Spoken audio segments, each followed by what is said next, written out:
이거 마셔요.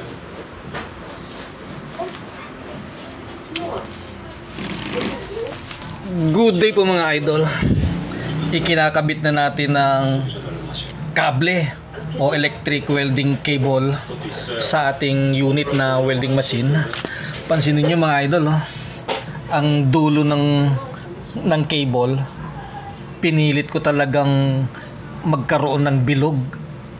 Yung eksakto lang yung tornilyo. Eksakto lang sa butas niya yung tornilyo. Tapos bilog na bilog yan, na ang dulo ng kable niya na nakabuhol pa rito.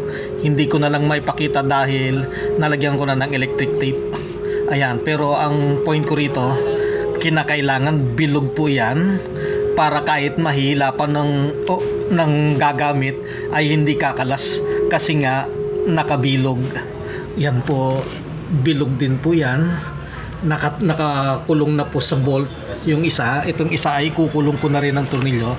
Ilalagay ko yung tornilyo dyan, tapos ikakabit na natin dito.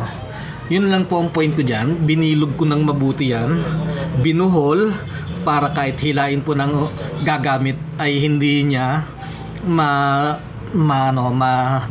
madi-disconnect ang kable sa unit na welding machine.